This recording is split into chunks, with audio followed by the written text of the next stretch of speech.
Assalamu alaikum. Hello everyone. Welcome to Arif Academy, where learning meets innovation. আজকে আমরা দেখব উচ্চতর গণিত নবম দশম শ্রেণীর একটি খুবই গুরুত্বপূর্ণ টপিক, যেটি হচ্ছে আমার আংশিক ভগ্নাংশ। আংশিক ভগ্নাংশের ক্ষেত্রে তোমরা অনেক সময় বেশ সমস্যার সম্মুখীন হও। তো এক্ষেত্রে আমরা খুব সহজেই আংশিক ভগ্নাংশের সমস্যাগুলো সমাধান করতে পারি। তো আজকের ক্লাসে আমরা দেখব কিভাবে আমরা আংশিক ভগ্নাংশের যেই ম্যাথগুলো রয়েছে এগুলো খুব দ্রুত এবং সহজে সমাধান করতে পারি। তো শুরুতে জেনে নেওয়া যাক আংশিক ভগ্নাংশ কাকে বলে। তো আমরা এখানে দেখতে পাচ্ছি আংশিক ভগ্নাংশে একটি সংজ্ঞা রয়েছে। আংশিক ভগ্নাংশ হলো ভগ্নাংশ যা কোনো যৌক্তিক প্রকাশ বা রেশনাল এক্সপ্রেশন ভাঙার বা বিশ্লেষণ করার জন্য ব্যবহৃত হয়। অর্থাৎ আমাকে একটি রেশনাল ফ্র্যাকশন বা যৌক্তিক ভগ্নাংশ দেওয়া থাকবে, এটিকে আমরা ভেঙে বিশ্লেষণ করে কয়েকটি ভগ্নাংশে প্রকাশ করব। তো আমরা আরও একটি সংজ্ঞা যদি দেখি তাহলে হয়তো আমরা স্পষ্ট ধারণা লাভ করতে পারবো। এখানে দেখতে পাচ্ছি লেখা আছে, যদি কোনো ভগ্নাংশকে একাধিক ভগ্নাংশের যোগফল রূপে প্রকাশ করা হয় তবে শেষোক্ত প্রত্যেকটি ভগ্নাংশকে প্রথমোক্ত ভগ্নাংশের আংশিক ভগ্নাংশ বলে। তো আমরা যদি এখন একটি এক্সাম্পল দেখি সেক্ষেত্রে হয়তো ব্যাপারটি আরও ক্লিয়ার হবে তোমাদের কাছে। তো আমি এখানে লিখলাম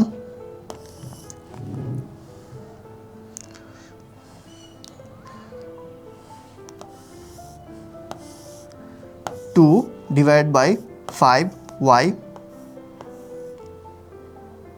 plus 4 divided by 3x। তো এখানে আমরা দেখতে পাচ্ছি যে 2 divided by 5y এবং 4 divided by 3x এখানে আমার দুইটি ভগ্নাংশ দেওয়া আছে। তো এক্ষেত্রে আমার শুরুতে যে কাজটি করতে হবে, আমাকে এটির সাথে দ্বিতীয় ভগ্নাংশের যেই হরটি রয়েছে সেটি আমার এই প্রথম ভগ্নাংশের হর এবং লবের সাথে গুণ দিতে হবে, এবং প্রথম ভগ্নাংশের যেই হরটি রয়েছে সেটি আমার দ্বিতীয় ভগ্নাংশের হর এবং লবের সাথে গুণ দিতে হবে। তো এক্ষেত্রে আমি কি করতে পারি, এক্ষেত্রে আমি করতে পারি 2 5y গুণ আমার দ্বিতীয় ভগ্নাংশের হরটি হচ্ছে 3x, অর্থাৎ আমি 3xকে উপরে এবং নিচে গুণ করে দিব। 3x বাই 3x প্লাস, এবং আমার আরও একটি টার্ম রয়েছে এখানে 4 ডিভাইড বাই 3x। এখন এটিকে আমি 4 ডিভাইড বাই 3x এটিকে আবার গুণ করে দিব প্রথম ভগ্নাংশের হরের সাথে, অর্থাৎ প্রথম ভগ্নাংশের হরকে আমি ওটির হর এবং লবের সাথে গুণ করে দিব। সো এটি হবে আমার 5y ডিভাইড বাই 5y। তো এখন যদি আমি যেটি আমার উত্তর হয় সেটি লিখি তাহলে এটা ক্যালকুলেশন করলে পাই 3 into 2, that means 6x divide by 15xy, এবং দ্বিতীয়টি হবে 4 into 5y, that means 20y divide by 15xy। এখন আমরা দেখতে পাচ্ছি যে এখানে কিন্তু আমার একটি কমন একটি হর রয়েছে যেটি হচ্ছে 15xy। এই কমন হর থাকার কারণে এই দুইটি ভগ্নাংশকে আমি চাইলে একটি ভগ্নাংশে লিখতে পারি। তো সেটি কি হবে, সেটি হবে আমার 15xy এবং উপরে থাকবে 6x প্লাস 20y। তো এটি হচ্ছে আমার মূলত আমি দুইটি ভগ্নাংশ দেওয়া ছিল এবং এটিকে ক্যালকুলেশন করে আমি একটি ভগ্নাংশে পরিণত করেছি। সো এখানের ক্ষেত্রে আমার দুইটি ভগ্নাংশ ছিল এবং এই দুইটি ভগ্নাংশকে আমি একটি সিঙ্গেল ভগ্নাংশে প্রকাশ করেছি। সো এখানে যে প্রসেসটা আমি করলাম, আমাকে দুইটি ভগ্নাংশ দেওয়া ছিল, একটি ভগ্নাংশে প্রকাশ করলাম। সো আংশিক ভগ্নাংশের ক্ষেত্রে ব্যাপারটি তার ঠিক উল্টা, দ্যাট মিনস এটা রিভার্স একটা প্রক্রিয়া। অর্থাৎ আমাকে একটি সিঙ্গেল ভগ্নাংশ দেওয়া থাকবে, একটি মাত্র ভগ্নাংশ দেওয়া থাকবে, এটিকে ভেঙে আবার আমার দুই বা ততোধিক ভগ্নাংশের যোগফল রূপে প্রকাশ করতে হবে। তো আমার সংজ্ঞাতে কিন্তু এটাই বলা হয়েছিল যে আমার একাধিক ভগ্নাংশের যোগফল রূপে প্রকাশ করতে হবে, তবে শেষোক্ত ভগ্নাংশগুলোর প্রত্যেকটিকে প্রথমোক্ত ভগ্নাংশের আংশিক ভগ্নাংশ, অর্থাৎ আমাকে একটি সিঙ্গেল ভগ্নাংশ দেওয়া থাকবে এবং পরবর্তীতে এটিকে ভেঙে এরকম আলাদা আলাদা ভগ্নাংশে আমরা প্রকাশ করব। তো যখন এটিকে আমি আলাদা আলাদা ভগ্নাংশে প্রকাশ করব, তখন এই প্রত্যেকটি ভগ্নাংশকে আমার প্রথমোক্ত ভগ্নাংশের আংশিক ভগ্নাংশ বলা হবে। ওকে,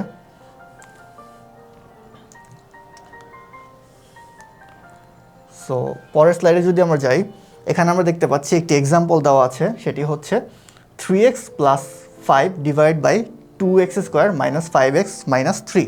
সো এটি হচ্ছে আমার একটি যৌক্তিক প্রকাশ, এবং এখানে দেখতে পাচ্ছি এই যৌক্তিক প্রকাশের একটি আংশিক ভগ্নাংশের রূপ দেওয়া আছে, যেটি হচ্ছে আমার 2 divide by x - 3 - 1 divide by 2x + 1। So এটি হচ্ছে আমার এই যৌক্তিক প্রকাশের আংশিক ভগ্নাংশ। ওকে, সো এখন আমরা দেখতে পাচ্ছি আংশিক ফ্যাক্টর সমাধানের কতগুলো পদক্ষেপ। তো আমরা শুরুতে যে পদক্ষেপটি দেখতে পারি সেটি হচ্ছে যে যৌক্তিক ফাংশন পরীক্ষা করতে হবে, অর্থাৎ আমার ফাংশনটি কি যৌক্তিক কিনা সেটা আমাকে আগে পরীক্ষা করে দেখতে হবে। দ্বিতীয়ত আমাকে হর গুণনীয়কটি নির্ণয় করতে হবে এবং তারপর আংশিক ভগ্নাংশটি লিখতে হবে। তারপর আমাকে সমীকরণটি গুণ করতে হবে এবং সহগটি সমাধান করতে হবে।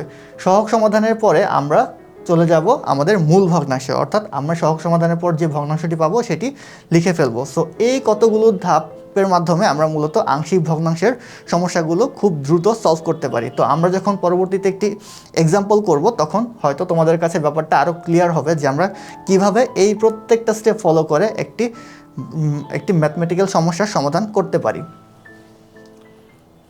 ওকে, সো আমরা এখানে একটি এক্সাম্পল দেখতে পাচ্ছি। এই এক্সাম্পলটি হচ্ছে আমার 7x - 23 divide by x² - 7x + 10। তো আমরা এখন এই সমস্যাটি সমাধান করব। তো এটি সমাধান করলে হয়তো তোমরা খুব সহজেই বুঝতে পারবে কীভাবে আমরা এটি সহজে সলভ করতে পারি। ওকে, তো এটি সমাধান করার জন্য আমি একটি নোটপ্যাড নিয়ে নিচ্ছি। তো আমি যদি ম্যাথটি এখানে লিখি তাহলে হবে 7x - 23 x² - 7x + 10। সো আমাকে এই ভগ্নাংশটির একটি আংশিক ভগ্নাংশ নির্ণয় করতে হবে। তো এখানে আমরা দেখতে পাচ্ছি যে ভগ্নাংশের হর হিসেবে আছে x² - 7x + 10। সো এটিকে আমরা চাইলে ভেঙে বিশ্লেষণ করে মিডল টার্ম করে আমি দুইটি আলাদা আলাদা টার্মে লিখতে পারি। সো ফার্স্টে আমাকে কি করতে হবে, আমাকে এই x² - 7x + 10 এটিকে আমার মিডল টার্ম করে ভেঙে নিতে হবে।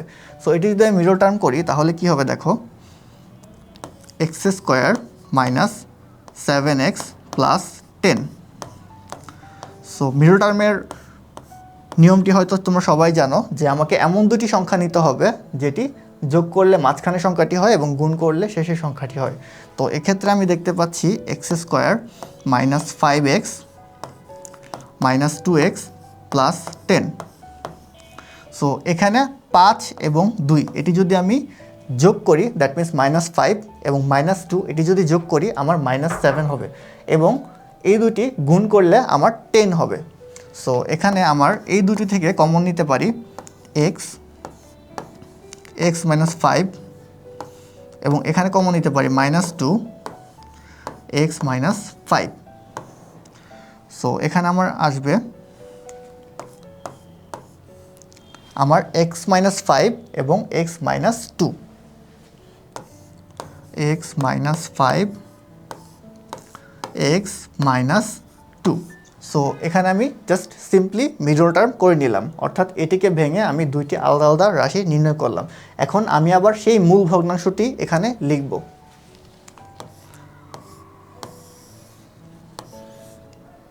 (7x - 23) x - 5 x - 2। সো এটি হচ্ছে আমার মূল ভগ্নাংশ।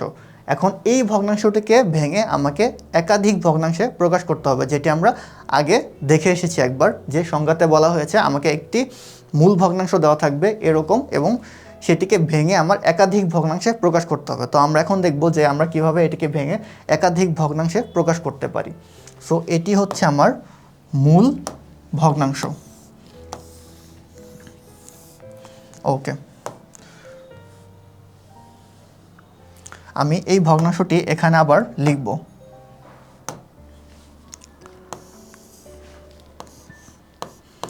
Seven x minus 23 x minus 5 x minus 2। So আমার সর্বপ্রথম কাজ হচ্ছে এই ভগ্নাংশটিকে যখন বিশ্লেষণ করব তখন দুইটি আলাদা আলাদা টার্ম এ বিভক্ত করব, যেটি হবে a divided by x minus 5 এবং b divided by x minus 2। So এখানে দেখতে পাচ্ছি আমার দুইটি আলাদা আলাদা টার্ম রয়েছে, একটি হচ্ছে a divided by x minus 5 এবং b divided by x minus 2। So আমার মূল কাজ হচ্ছে এটি। এখানে আমি কি করেছি, আমার এখানে লব ছিল এক্স মাইনাস 5 এবং এক্স মাইনাস 2, এটিকে আমি দুইটি অংশে ভাগ করেছি। একটি হচ্ছে এক্স মাইনাস 5 এবং দ্বিতীয়টি হচ্ছে এক্স মাইনাস 2। এবং এখানে আমার উপরে দেখতে পাচ্ছি দুইটি অজানা রাশি রয়েছে, একটি হচ্ছে এ, একটি হচ্ছে বি। সো এই অঙ্কের ক্ষেত্রে আমার মূল টার্গেট হচ্ছে আমাকে এই এ এবং এই বি এর মান নির্ণয় করতে হবে। যদি আমি এ এবং বি এর মান নির্ণয় করতে পারি, সেক্ষেত্রে আমি পরবর্তীতে যখন এই দুটোর মান বসিয়ে দিব তখন আমি খুব সহজেই ম্যাথটি সমাধান করতে পারবো। সো দেখি আমরা কিভাবে কিভাবে এ এবং বি এর মান নির্ণয় করতে পারি। তো শুরুতে আমাকে কি করতে হবে, শুরুতে আমি প্রথম যে মূল ভগ্নাংশটি ছিল এটির হর দেখতে পাচ্ছি এক্স মাইনাস 5 এক্স মাইনাস 2 এটি আছে। সো এটার ক্ষেত্রে আমাকে এই হর দিয়ে আমার পুরো রাশিটিকে, অর্থাৎ এখানে যতগুলো রাশি আছে সবগুলোকে আমার x minus 5 into x minus 2 দিয়ে গুণ দিতে হবে। তো এক্ষেত্রে আমি কি করতে পারি, আমি শুরুতে আবার সেই ভগ্নাংশটি লিখব। অর্থাৎ এক্স মাইনাস 5 এবং এক্স মাইনাস 2 দিয়ে যদি গুণ করি তাহলে আমি সরাসরি লিখে দিতে পারি, সেটি হচ্ছে 7x minus 23 is equal a into x minus 2 plus b into x minus 5।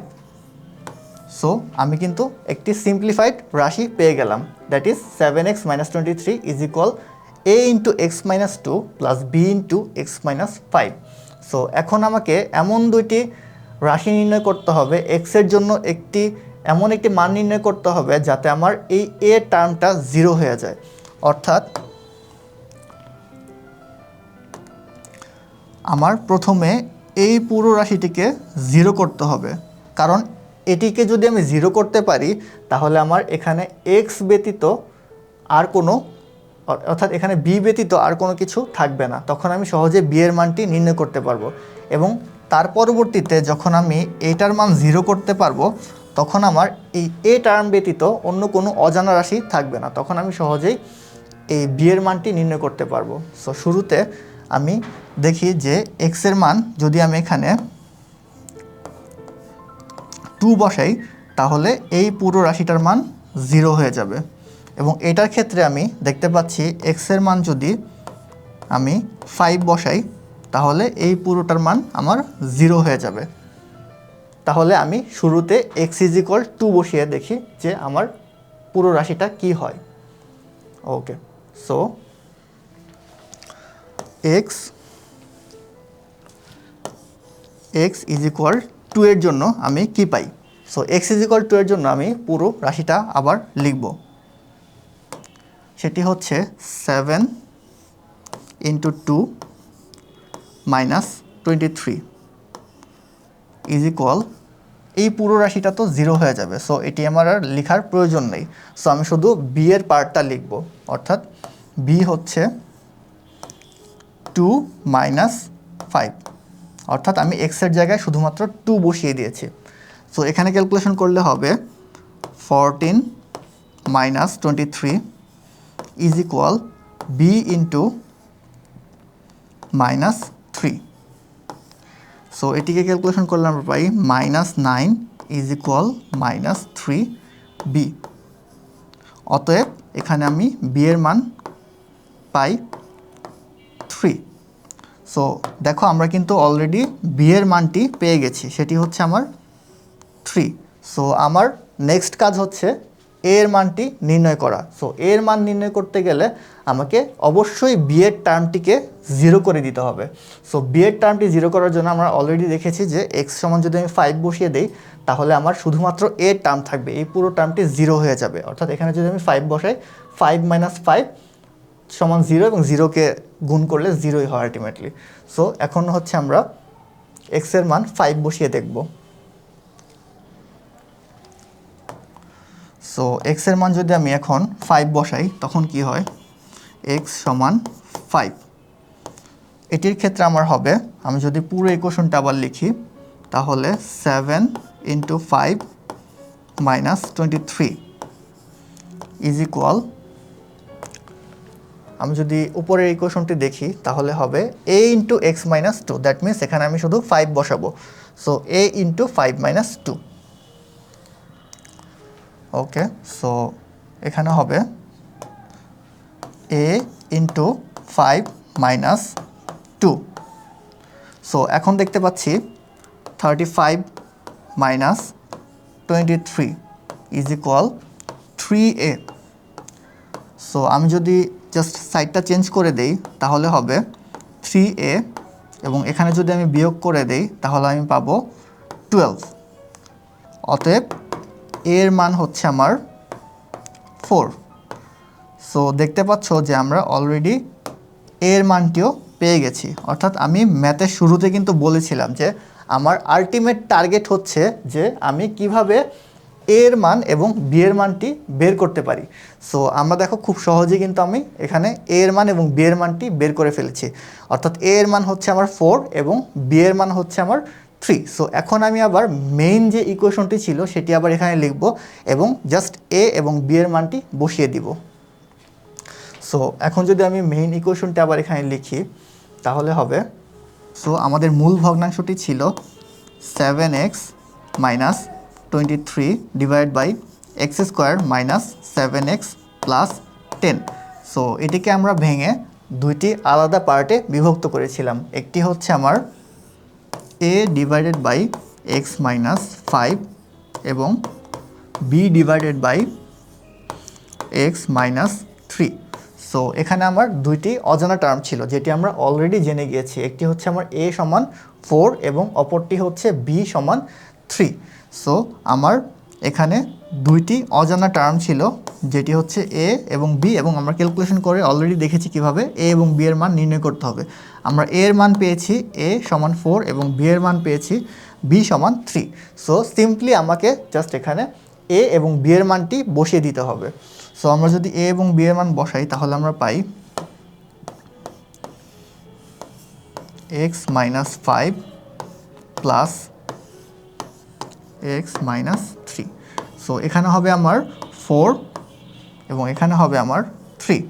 So আমাকে যদি এরকম একটি সিঙ্গেল ভগ্নাংশ দেওয়া থাকে তাহলে এটিকে আমরা ভেঙে এরকম আলাদা আলাদা কয়েকটি ভগ্নাংশের যোগফল রূপে প্রকাশ করব, এবং এটিই হচ্ছে আমরা আংশিক ভগ্নাংশ বলে থাকি, যেটি আমরা অলরেডি সংজ্ঞাতে দেখিয়েছি। অর্থাৎ আমাকে এরকম একটি সিঙ্গেল ভগ্নাংশ দেওয়া থাকবে, এটিকে আমরা ভেঙে এক বা একাধিক ভগ্নাংশের যোগফল রূপে প্রকাশ করব।